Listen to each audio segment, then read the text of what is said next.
என்ற தெய்வ பிள்ளைகளை ஆமேன். இன்றைக்கும் தேவனுடைய வார்த்தை வசனத்தை கேட்பதற்காக, தேவனுடைய தீர்க்கதரிசன சத்தத்தை கேட்பதற்காக, இயேசு வாழ்கிறார் சுப வீட்டில் வருகிற சத்தத்தை கேட்பதற்காக கடந்து வந்திருக்கிற தெய்வ பிள்ளைகள் ஒவ்வொருவரையும் இயேசு கிறிஸ்துவின் நிதான நாமத்தினாலும் இயேசு வாழ்கிற ஊழியத்தின் சார்பாகும் உங்களை ஒவ்வொருவரையும் நான் வாழ்த்தி வரவேற்கிறேன். இன்றைக்கும் இந்த வேத வசனம் ஒரு மனுஷனுக்கு வெளிச்சமாய் இருக்கிற வார்த்தை, வெளிச்சம் என்கிற தலைப்பில் வசனத்தை கர்த்தர் கொடுக்கிற வார்த்தையை, சத்தியங்களை, சாட்சிகளை வெளிச்சமாக கூறும்படிக்கு, வெளிச்சமான இதயத்தோடு வெளிச்சமான கிரியை நீங்கள் காணும்படிக்கு, வெளிச்சத்தில் நீங்கள் நடக்கும்படிக்கு கர்த்தருடைய வழிகாட்டுதல் தீபமாயிருந்து உங்களை நடத்தும்படி கர்த்தர் கிரியை செய்வார் என்று விசுவாசித்து இன்றைக்கு ஒரு வேத வசனத்தோடு உங்களோடு ஒரு அரை மணி நேரம் நான் உங்களோடு உறவாட வரலாம் என்று விரும்புகிறேன். எனக்கு இருக்கிற தெய்வ பிள்ளைகளே, நான் என்றைக்கு அடிக்கடி ஒரு வார்த்தை சொல்கிற உண்டு. இந்த வசனத்தை வார்த்தையை நீங்கள் எல்லா பிரசங்களும் கேட்கிறது போல் கேட்காதபடிக்கு ஒரு வசனத்தை குறித்து, ஒரு வேத வார்த்தையை குறித்து நீங்கள் அதை பலவிதமான கோணத்தில் சத்தியத்தின் வழி கர்த்தராகிய ஆவியானவர் என்ன தேவனுடைய ஊழியர்களை கொண்டு பேசுகிறாரோ அந்த வார்த்தையை கேட்கும்படிக்கு உங்களை நீங்களே இன்றைக்கு ஒப்பு கொடுத்து நீங்கள் ஆமேன் இந்த அரை மணி நேரம் நீங்கள் கர்த்தருடைய பாதத்தில் ஒப்பு கொடுப்பீர்களானால் உங்கள் வாழ்க்கையில் ஒரு மாற்றத்தையும் மாறுதலையும் கண்டுகொள்ள முடியும் என்று மெய்யாகவே நான் உங்களுக்கு சொல்லுகிறேன். நான் இன்றும் சொல்லுகிறேன், நீங்கள் கேட்டுக்கொண்டிருப்பது கர்த்தருடைய சத்தம் என்பதை மட்டும் நீங்கள் தீர்க்கமாக புரிந்து கொள்ள வேண்டும். ஏதோ ஒரு மனுஷனோட வாயிலிருந்து புறப்பட்டு வருகிற சத்தம் என்று கேட்காதபடிக்கு உங்கள் குடும்பத்தில் நடக்கிற காரியம், உங்கள் பிள்ளைகளுக்குள்ள இருக்கிற காரியம், உங்கள் புருஷனிடத்தில் கிடக்கிற காரியம், பக்கத்தில் தேசத்தில் ஊரில் நடக்கிற காரியத்தை ஆவியானவர் இந்த செய்தி மூலமாக இந்த ஊழியத்திற்கு உங்களுக்கு வெளிப்படுத்தி கொடுக்கிறதை நீங்கள் காண்க முடியும். யாருக்கோ போகிற வார்த்தை என்று நினைக்காதபடிக்கு, உங்கள் குறைகள் குற்றங்கள் உணர்த்தப்படும்படிக்கு வார்த்தைகள் வரும்போது இது எனக்குரிய வார்த்தை, இது என் பிள்ளைக்குரிய வார்த்தை, இது கணவனுக்குரிய வார்த்தை, இது என் சகோதரிக்குரிய வார்த்தை, இது என் சகோதரனுக்குரிய வார்த்தை, என் குடும்பத்துக்குரிய வார்த்தை என்று ஏற்றுக்கொள்வீர்களான்னா அந்த வார்த்தையை ஏற்றுக்கொண்டு அவ்விதமாக ஒவ்வொருவருடைய குறைகளையும் அவர் வெளிப்படுத்தி கொடுத்து உங்களை நடத்த முடியும் என்று மெய்யாகவே நான் உங்களுக்கு சொல்லுகிறேன். அல்லேலூயா, அல்லேலூயா. தேவப்பிள்ளைகளே, இன்றைக்கு ஆவிக்குரிய வாழ்க்கையில் எல்லாரும் ஆவிக்குரிய வாழ்க்கை வாழ்ந்து கொண்டு இருக்கிறாங்க. அதே சொல்லுவாங்க, பாஸ்டர் கடைசியால் ஒரு சகோதரத்தை கேட்டாங்க, எங்களுக்குள்ள பரிசுத்த ஆவி பெற்ற பிள்ளைகள் இப்படி பேசுவார்களா, இப்படி பேசாமல் இருப்பார்களா, இப்படி செய்வார்களா, இப்படி அந்நியபாஷை பேசிக்கொண்டு இப்படி வசனங்களை வைத்து கொண்டு இப்படி நடப்பார்களா, அசுத்தாவி அவங்களை தொடுமா, இப்படி என்ற பலவிதமான கேள்வியோடு தெய்வ பிள்ளைகள் எங்களிடம் தொடர்பு கொண்டதை நாங்கள் காண முடியும். என்னை கேட்கிற என் தெய்வ பிள்ளைகளை நான் தீர்க்கமாக உங்களுக்கு வார்த்தையை சொல்கிறேன் என்னவென்றால், ஒவ்வொரு மனுஷனிடத்தில் இருக்கிற ஆவியும் பரிசுத்தாவியே. பரிசுத்தாவியை பெற்றுக்கொள்வதற்கு எங்கே காசோ பணமோ கொடுக்க வேண்டிய தேவை கிடையாது. நீங்கள் அநேக சந்தேகப்படுற ஒரு காரியம், அவை தேவனுடைய பரிசுத்தாவியை பெற்றுக்கொள்ளுங்கள், பரிசுத்தாவியை பெற்றுக்கொள்ளுங்கள். எனவே எங்கிட்ட பரிசுத்தாவி இருக்குது, அதை பெற்றுக்கொள்ளுங்க, நான் உங்களுக்கு கொடுக்குற மாதிரி. அது கர்த்தரிடத்தில் உங்களுக்கு கொடுக்கப்பட்ட ஆவி பரிசுத்த ஆவின் அபிஷேகம்தான். ஆனால் உங்கள் ஆவி தேவையில்லா வஞ்சகத்தினாலும் தேவையில்லா எண்ணங்களாலும் தேவையில்லா சிந்தனைகளாலும் தேவையில்லா நடத்த நிமித்தமும் உங்கள் ஆவி கலங்கடிக்கப்பட்டு அது அசுத்த ஆவியாக கிரிய மூலம் நடப்பிக்கிறது. அப்போ இந்த ஆவியை எப்படி பகுத்தறிவது? பகுத்தறிவு ஞானத்தை பெற்றுக்கொள்ளுங்க என்று சொல்லுவோம். பகுத்தறிவு ஞானம் எப்படி பெற்றுக்கொள்வது? ஆமீன். அல்லேலூயா, அல்லேலூயா, அல்லேலூயா. அப்படி என்று நான் கேள்வி கேட்பீங்க. வசனம் என்ன சொல்லுகிறது என்றால் சங்கீதம் 119:15 105 சொல்லப்பட்டிருக்கிறது. உம்முடைய வசனம் என் கால்களுக்கு தீபமும் என் பாதைக்கு வெளிச்சமாயிருக்கிறது. தேவ வசனத்தில் தான் அந்த வெளிச்சம் இருக்கிறது. அசுத்தாவி பரிசுத்தாவி அப்படின்னு எல்லாம் சொல்லிக்கிட்டு இருப்பாங்க. ஆனால் கர்த்தருடைய வேதம் தான் வெளிச்சம். வெளிச்சம் என்பது பரிசுத்தாவியை குறிக்கிறது. அவ்வளோதான். பரிசுத்தாவி என்பது வெளிச்சம், விசுவாசங்கிறது வெளிச்சம். ஆமேன். விசுவாச வாழ்க்கை என்பது வெளிச்சத்தின் வாழ்க்கை. கர்த்தருக்கு பயப்படுற பயம், விசுவாசம், அன்பு, இது எல்லாம் இதுக்குள்ள அடங்கி இருக்கிற ஒரே மனுஷன், ஒரே வரிசையாக இருக்கிறது. அதாவது ஒரு பூமாலை தொடுத்த மலர்களை போல் இருக்கிறது. ஆவி, ஆத்துமா, சரீரம் இதெல்லாம் ஒரே வார்த்தையாக இருக்கிறது, ஒரே சரமாக இருக்கிறது. அன்பு, விசுவாசம் இதெல்லாமே ஒன்றாக தான் இருக்கிறது. ஒன்றாக இருந்துதான் ஒரு கிரியை நடப்பிக்கிறது. இதில் அசுத்தாவி எங்கே வந்துருச்சு? பசுத்தாவி இருள் தான் அசுத்தாவி அப்படின்னு வச்சுக்கலாம். இருள், இருக்கும் ஒளிக்கும் சம்பந்தமே கிடையாது. இருளுக்கும் வெளிச்சத்துக்கும் பங்கே கிடையாது. சம்பந்தம் இது பைபிளும் சொல்லுகிறது. உண்மை அதுதான். இருள் ஒளி இருக்கிற இடத்துல இருளுக்கு வேலை இல்லை. இருள் இருக்கிற இடத்துல ஒளி வந்துருச்சுன்னா இருளுக்குள்ள இருக்கையெல்லாம் பகிரங்கமாகும். அதில் ஒளி இருக்கிற இடத்துல இருளுக்கு வேலையே இல்லை. பரிசுத்த அபிஷேகம் பண்ணப்பட்ட பிள்ளைகள் மத்தியில் இருள் மேற்கொள்ள முடியாது. அப்போ நீ ஒளி கொடுத்துட்டு இருக்கும்போ எந்த இருளும் உன்னை தொடாது. வியாதிகள் தொடாது, விளைவிடம் தொடாது. எது வந்தாலும் உன்னை மேற்கொள்ள அதிகாரம் இல்லை.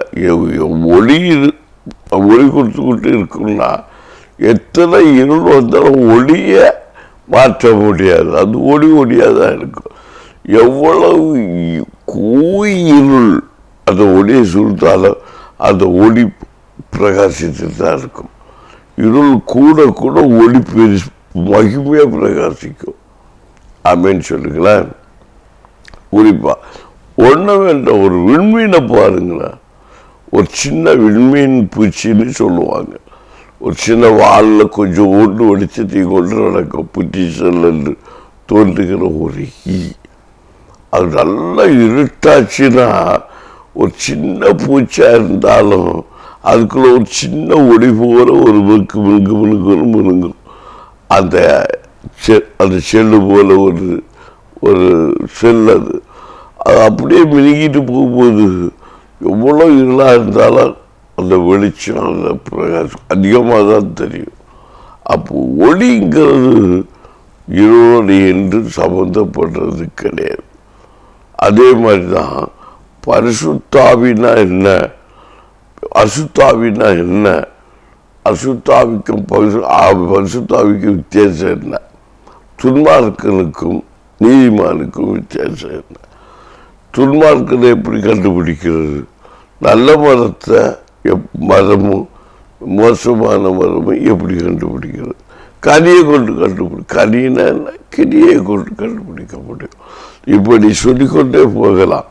அந்த சங்கீதம் 119 105 சொல்லப்பட்ட வேத வார்த்தையின்படி உம்முடைய வசனம் என் கால்களுக்கு தீபமும் என் பாதைக்கு வெளிச்சமாக இருக்கும். ஒரு நல்ல தொழில், ஒரு பிஸ்னஸ், ஒரு வியாபாரம், ஒரு படிப்பு, ஒரு மேற்படிப்பான காரியங்கள், இதை நாம் எப்படி பெற்றுக்கொள்றோம்? அநேக அதான் வேலை பண்ணுறாங்க. தனக்கு அவங்க அதை படிக்கிறாங்க, இவங்க இதை படிக்கிறாங்க. நீங்கள் படிக்க வைக்கிறது கண்டிப்பாக தப்பு கிடையாது. உங்கள் பிள்ளைக்கு என்ன பிடிக்குது? ஒவ்வொருத்தரும் நீங்கள் இந்த நேரத்தை நீங்கள் கலங்கிட்டு இருப்பீங்க. என்ன படிக்க வச்சா கொள்ளலாம், என்ன படிக்க வச்சா கொள்ளலாம், என்ன வேலைக்கு போனால் கொள்ளலாம், இதெல்லாம் நீங்கள் பார்க்கக்கூடாது. ஆண்டவருடைய அதான் நான் சொல்கிறேன்ல, வேதவசனங்கள் படிங்க, ஆண்டவருக்குள்ளே ஜெபிங்க. ஆண்டவர் சித்தமான ஒன்றும் உங்கள் பக்கத்தில் வராது. ஆண்டவருடைய நடத்துதலுக்கு ஒப்பு கொடுத்து போங்க. உங்களுக்கு பிரியமான செய்ய நினைக்காதீங்க. ஈஸியாக இருக்கும், கஷ்டமாக அடுத்தவர்கிட்ட ஆலோசனை கேட்டு செய்யாதீங்க. பிள்ளைகளை பாருங்கள், அங்கே பயங்கர ஸ்டிக்குன்னு சொன்னால் அந்த காலேஜ் போக மாட்டேம்பாங்க. அந்த காலேஜில் வேண்டாம், சரியில்லைம்பாங்க. ஏன் சரியில்லைன்னு கேட்டால் அங்கே நல்லா ஸ்டிக்காக இருப்பாங்க. சரியில்லை, எப்படியும் நடக்கலாம், எப்படியும் போகலான்னு சொன்னால் அந்த காலேஜ் பிள்ளைகள் போக மாட்டாங்க. போவாங்க, ஏன்னா அங்கே ஃப்ரீயாக விட்டுருவாங்க. அவங்களுக்கு ஏதோ படித்து முடித்து என்ன வேணும், சர்டிஃபிகேட் வாங்கணும், அதான் நினைப்பாங்க. அதில் அப்படி படித்து முடித்து வேலைக்கு போகும்போது ரொம்ப ரிஸ்காக இருக்கும். அங்கே தான் வேலைக்கு போக்கு மனசு இல்லாமல் சிலர் இருப்பாங்க. சிலர் வேலை கிடைக்கலம்பாங்க. குறைபட்டு திருங்குற அனுபவம் அங்கே தான் இருக்குது. இப்போ நான் ஒரு கல்ல 2 பங்கை அடிச்சுக்கிட்டு இருக்கேன். சில பிள்ளைங்க படித்து முடித்தோம், இதே மாதிரி காலேஜில் போய் எப்படியோ 4 நாள் படித்து முடிச்சிடும். படித்த சரியாக படித்தா, உண்மையாக கரெக்டாக படித்தா வேலை போகிற இன்ட்ரெஸ்ட் இருக்கும். ஏன்னா கரெக்டாக பண்ணிடுவாங்க படித்த படிப்பை வச்சு. அதை குறைய எப்படியோ சர்டிஃபிகேட்டை வாங்கிக்கிட்டு வந்து வேலைக்கு போகும்போது நாங்கள் வேலைக்கு போய் எப்படி பண்ணுவோம்? பிள்ளைக்கு ஒன்றில் சம்பளம் குறைவுங்கோ, இல்லாக்க தோற்று போச்சுங்கிறோம். பிள்ளைகளே வேலைக்கு போக்கு மடிச்சிட்டு இருப்பாங்க. படித்து கேட்டால் இன்னும் படிச்சிருக்கேன்னு பெருமையை சொல்லிக்கொள்வாங்க. இதெல்லாம் அநேக காரியங்கள் ரகசியம். அப்போ ஆவியை எப்படி பகுத்தறிகிறது, மரத்தை எப்படி கனியை குறித்து படித்து அறிகிறது, இதெல்லாம் நான் இப்போ சொன்ன வார்த்தையில் அடங்கி இருக்கு. எங்களுக்கு அது தெரியும். ஏன்னா நாங்கள் வசனத்தை படிக்கும்போது ஆவியானவர் எங்களுக்கு பேசும்போது ரகசியங்களெல்லாம் எங்களுக்கு வசனத்தில் வெளிப்படுத்தி கொடுப்பேன். நீங்கள் குறிப்பாக பாருங்களா, அதை அடுத்த வசனத்தை கூட நீங்கள் வாசிக்கும் போது தெரியும். 119 130 உம்முடைய வசனத்தின் பிரசித்தம் வெளிச்சம் தந்து பேதைகளை உணர்வுள்ளதாக்கும். பார்த்தீங்களா, பேதைகளை உணர்வுள்ளாக்குது. உணர்வுனா கரெக்டாக உண்மைகளெல்லாம் வெளிப்படுத்தி கொடுத்து நடத்த வைக்கும். கால்களுக்கு முதல் வருஷம் 105 வருஷம் பற்றி வசனம் கால்கள் தீபமாக இருக்குது, நடக்க வைக்க நல்ல வழிகாட்டில் கொண்டு வரும் வெளிச்சம். இப்படி தான் இன்னைக்கு அநேகர் நல்ல வழிகாட்டுதல் இல்லாதபடிக்கு அவங்க அதை படிக்க வச்சாங்க, நான் எங்கள் பிள்ளைக்கு இதை படிக்க வைப்பேன், அவன் அதை படிக்க வச்சா இல்லை. உன் பிள்ளைக்கு என்ன, உன் குடும்பத்துக்கு என்ன, ஆண்டவர் என்ன சொல்கிறாரு, உன் பிள்ளைக்கு என்ன தாழ்ந்து இருக்கு. அப்போ அந்த பிள்ளைகள் ஒரு கால் சும்மா இருக்க மாட்டாங்க. நல்லபடி அவங்க பிடிச்ச படிப்பை படித்து உற்சாகம் முடிச்சாங்க. உடனே அடுத்த வேலை இருக்குது. இந்த அன்னையர் அவங்க இன்ஜினியர் படிச்சிருக்கா, பிஎஸ்சி படிச்சிருக்கா, ஒரு நர்சிங் படிச்சிருக்கா, நம்ம பிள்ளைகளை படிக்க வைக்கிறேன்னு சொல்லி படித்து வச்சேன்னா அந்த பிள்ளைக்கு ஏதோ படித்து முடித்தோம், ஆனால் அந்த பிள்ளை வேலை இல்லாமல் வீட்டில் தான் இருக்கும். அல்லையே சொல்லுங்களா.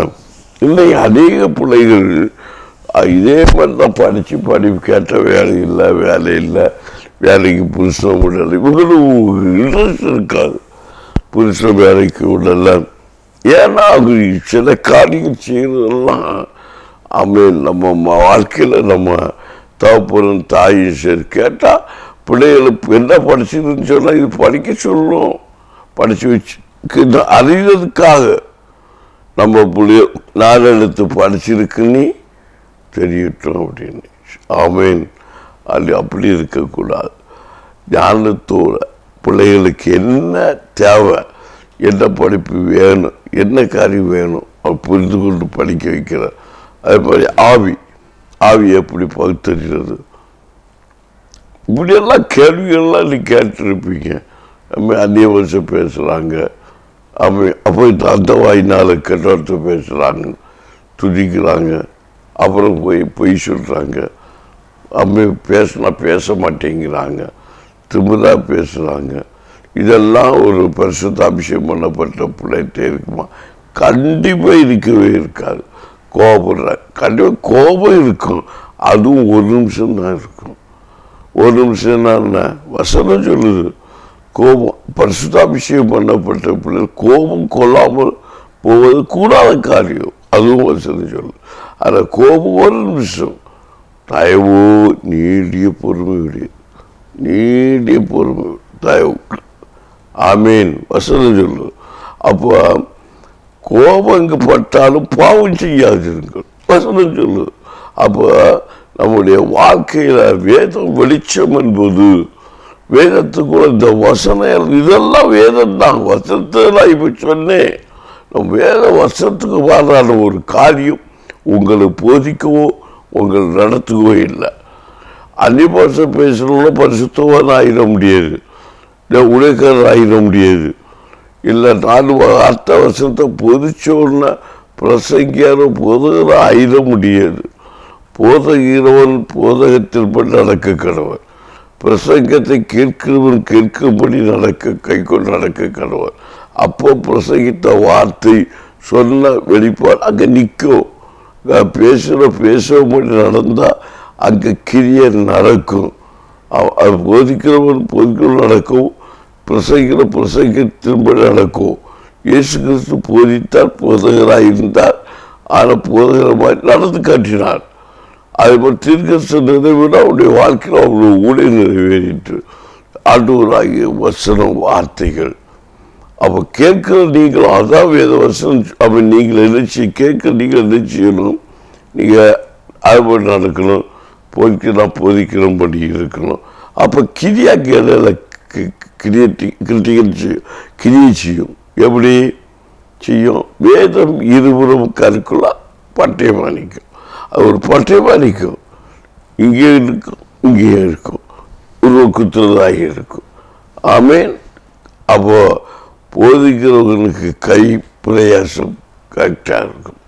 என்னை கேட்கிற தேவப்பிள்ளைகளே, நாம் உண்மையை உத்தமமாகி இருக்கும்போது எதற்கு நமக்கு குறைபடாது, எதுக்கு நமக்கு குறைபடாமபடி நாம் நற்கிருபை நிமித்தம் கிரியை நிமித்தம் நாம் மேன்மையாக இருக்கிறதை காண முடியும் என்றால் நான் உங்களுக்கு சொல்கிறேன். என்னை கேட்கிற தெய்வ பிள்ளைகளே, கர்த்தரே ஆவியானவர் எங்குண்டோ அங்கு விடுதலை உண்டு என்று வேதம் நமக்கு சொல்கிறது. அந்த வேத வார்த்தையின்படி, விசுவாச வார்த்தையின்படி நாம் நடக்க நம்ம ஒப்பு கொடுக்கும்போது நாம் ஒரு காலம் வெட்கப்பட்டு போவதில்லை. ஆமீன். அப்போ ஆவியில் அனல் கொண்டிருக்கணும் என்னும் வேத வசனம் சொல்லுது. அப்போ பரிசுத்தாவின் அபிஷேகம் என்றால் என்ன? ஒரு கேள்வி.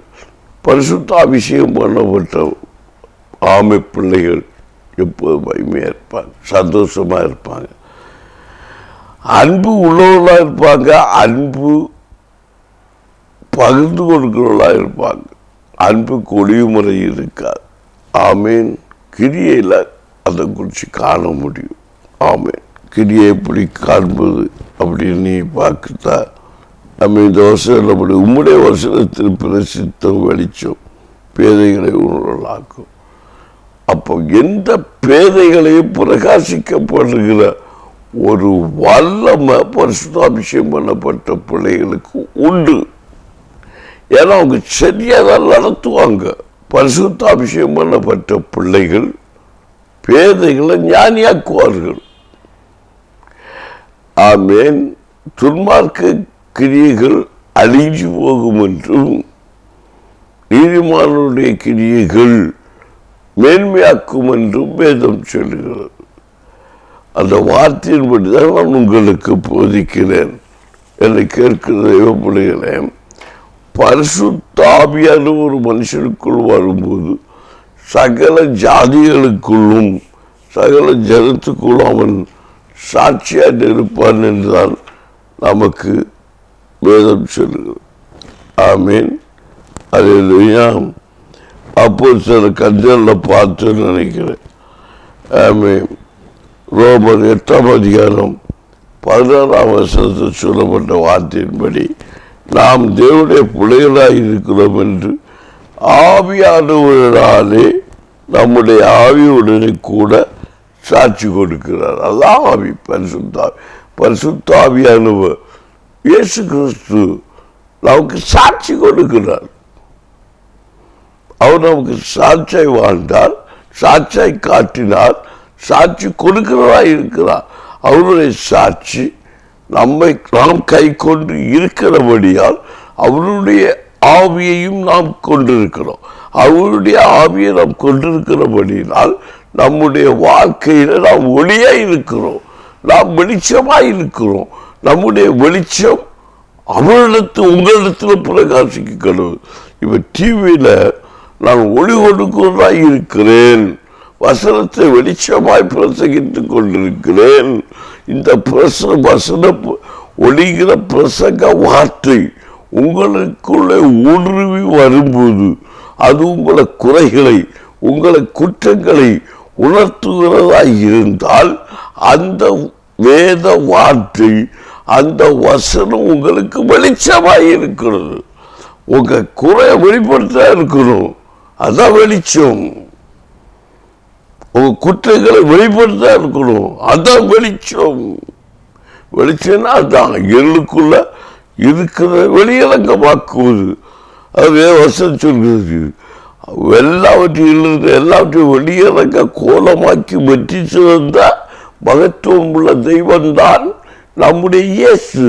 அந்த இயேசு பரிசுத்த ஆவியானவர் அபிஷேகம் பண்ணப்பட்டவர், பரிசுத்த ஆவியானவராலே உருவாக்கப்பட்டவர், செதிக்கப்பட்டவர், தாயின் வயிற்றில் உருவாக்கப்பட்டவர்.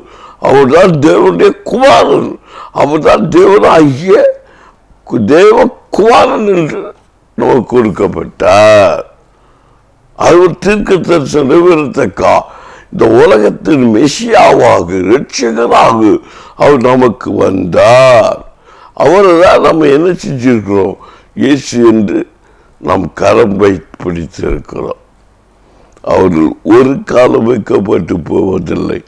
என்னை கேட்கிற தெய்வ பிள்ளை, நாம் ஏதோ பரிசுத்தாவி இருக்கிற பிள்ளைகளை இருள் தொடவே செய்யாது.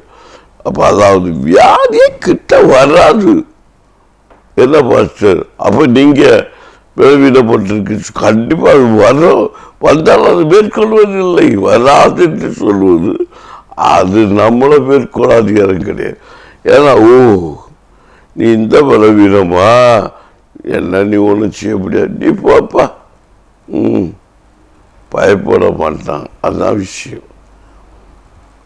மாம்சம் என்று கொண்டிருந்தால் பலவீனம் என்று ஒன்று இருக்கும், அதுவும் பயப்பட்டு சொல்லுது. அதனால நான் சொல்றேன், இல்லைன்னு சொல்லிடவும் முடியாது. இருளுக்குள்ள எல்லாம் இருக்கும்.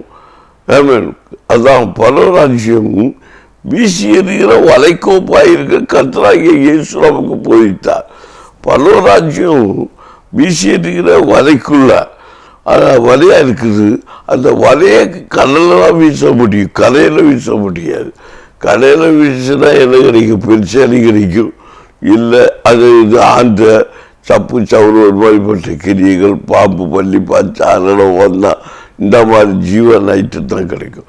ஆனால் அது எல்லாம் மனுஷனுக்கு புரோஜனப்படுத்துகிற ஜீவ ஜந்துக்கள் அல்ல. மனுஷனுக்கு தீங்கு உழைக்கிற ஜீவ ஜந்துக்களும் பிரயோஜனப்படுகிறதும் இருக்கும். உண்மைதான். எல்லா ஜீவராசிகளும் ஒவ்வொரு பூமிக்கு மேலே உருவாக்கப்படும் எல்லாம் ஒரு விதத்தில் பிரயோஜனப்பட்டுக்கிட்டு தான் இருக்கு.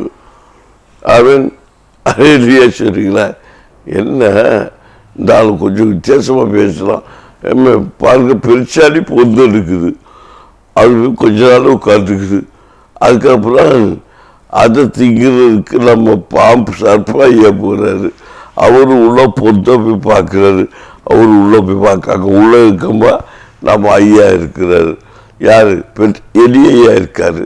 இவர் ஓடி போய் உள்ள போய் அவரை சாப்பிட்டுட்டு இவர் அதில் குடித்தனம் பண்ணிட்டார். பார்த்தீங்களா? பிரயோஜனம் தானே. அவர் என்ன பொத்து எடுத்துட்டா போய் உட்காந்துருக்காரு. இந்த ரகசியம் உங்களுக்கு தெரியாது. இல்லை பார்த்து எங்களுக்கு தெரியாது, சொல்லித்தரக்க ஆள் இல்லை. அப்படி தெரிஞ்சாலும் நாங்கள் அது ஒரு விஷயமாக எடுத்துக்கிறது இல்லை. எல்லாமே விஷயமாக எடுத்துக்கணும். ஒரு கோழியை பார்க்குறீங்க, ஒரு பிணைக்கோழி, ஆண் கோழி, பெண் கோழியை பார்க்குறீங்க. அது எப்படி செயல்படுது பார்த்து பாருங்க. ஒரு மனுஷனை விட அதிக நேரத்தில் செயல்படுது. ஒரு ஜீவராசியை பாருங்க. அந்த ஜீவராசியை நீங்க விட்டு கவனிச்சு பாருங்க. நம்மள விட ஞானமா நடந்துக்குது. அது பேசாம தான் இருக்கு. நமக்கு அறிவு கூடுதல் இருக்கு, குறைச்சி இருக்கு அப்படின்னு எல்லாம் சொல்லுவாங்க. அதெல்லாம் சொல்லல. அறிவு ஆற்ற படைச்ச பொருளுக்கு எல்லாத்துக்கும் அறிவு இருக்கு. ஆனா மனுஷன் அவருக்கு சாயலையே படைச்சிருக்காரு. எல்லாத்தையும் ஆண்டு கொள்ளும்படிக்கு. அதுக்கு இருக்கிற செயல்பாடு கூட கர்த்தரிடத்தில் நமக்கு உண்மை இல்லை. அதுதான் உண்மை. அப்போ அதை நீங்கள் பார்த்து பாருங்க. அது கரெக்டாக இருக்கு. வாழ்க்கையை செயலாற்றி கொண்டு இருக்கிறத பார்க்க முடியும். அப்போ தேவ பிள்ளைகளை அதான் வேத வசனம் சொல்லுது. மனுஷன் எதுக்கோப்போ மிருகத்துக்கோப்பா இருக்கிறான். அப்போ பரவராட்சி என்பது விலைக்கு ஒப்பா இருந்தாலும் எல்லாத்துக்கும் வரும். இந்த ஜீவராசிகள் எல்லாம் வரும். அது எல்லாவற்றையும் ஆண்டோருக்கு நேராக சேர்த்து கொள்ள முடியாது. அந்த பரவராஜ்யத்துக்குரிய மனுஷனை மேனி மனுஷன்தான். அந்த பரவராஜ்யத்துக்குரிய மேனியை மட்டும் கர்த்தர் சேர்த்து கொள்வார். பாக்கி எல்லாம் வெளியே தள்ளப்படும்.